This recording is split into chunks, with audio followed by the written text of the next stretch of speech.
Assalamualaikum warahmatullahi wabarakatuh. Halo teman-teman, perkenalkan nama saya Putri Adelia Salsabila Edelweiss dari Prodi Hukum Tata Negara dengan NIM 1241935.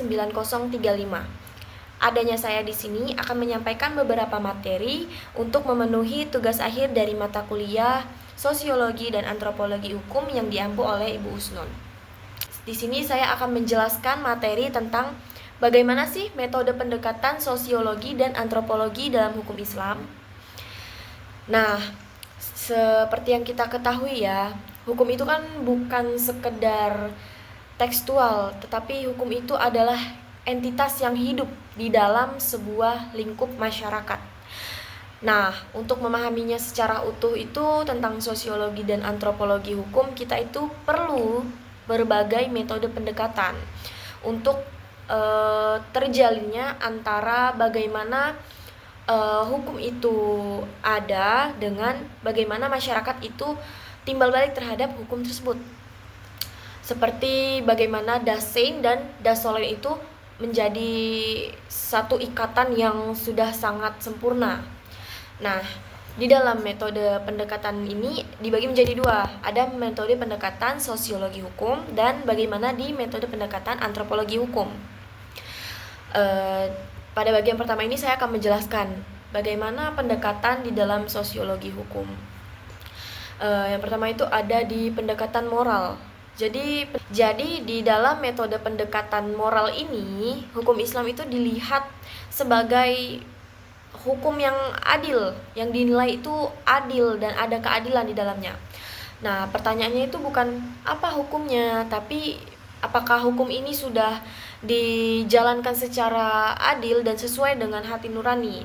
Nah, fokusnya ini adalah etika dan maqasid syariah atau tujuannya adalah untuk kemaslahatan umat. Nah, yang kedua itu ada di normatif atau pendekatan hukum yang ada di Indonesia. Di ilmu hukumnya. Ini tuh bersifat dogmatis ya, teman-teman.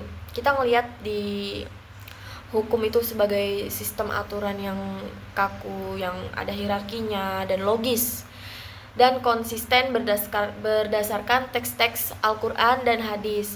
Fokusnya itu adalah jadi hukum Islam yang ada di Indonesia itu juga sudah legal, ada legalitasnya yang ada di Al-Quran juga di dalam hadis.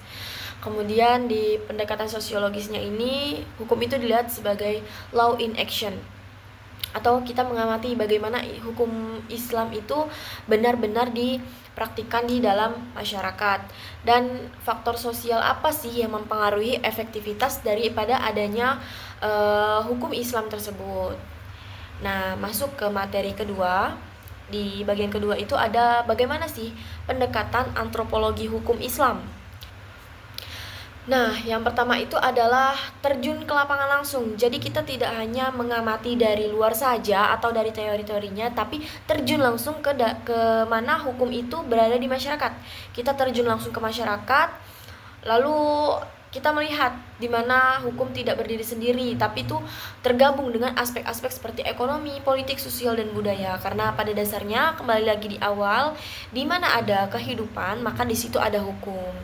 Jadi hukum ini sangat erat kaitannya dengan sosial,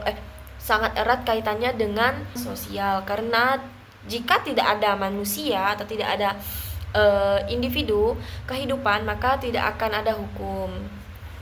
Lalu kemudian juga ada comparative method, atau ini untuk membandingkan praktik hukum Islam di berbagai daerah.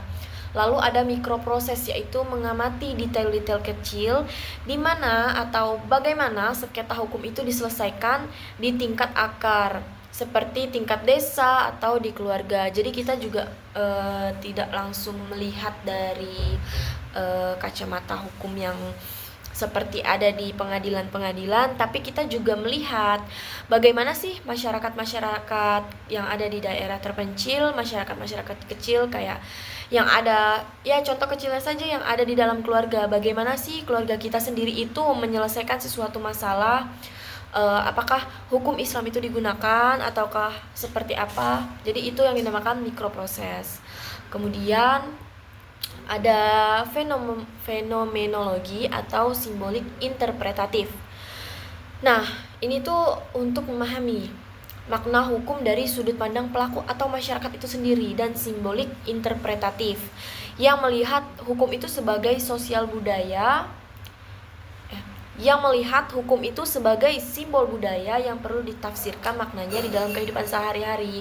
Jadi kita tidak hanya menyimpulkan daripada kacamata kita, namun kita itu juga mengambil kesimpulan bagaimana sih cara masyarakat itu memandang daripada hukum tersebut.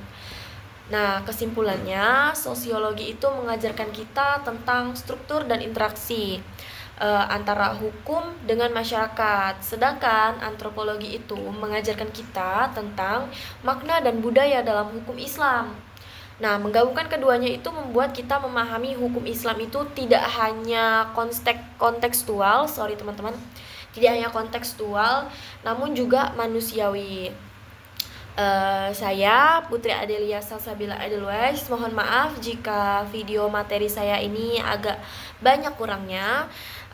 Kurang lebihnya saya mohon maaf. Wassalamualaikum warahmatullahi wabarakatuh. Terima kasih teman-teman yang sudah menonton.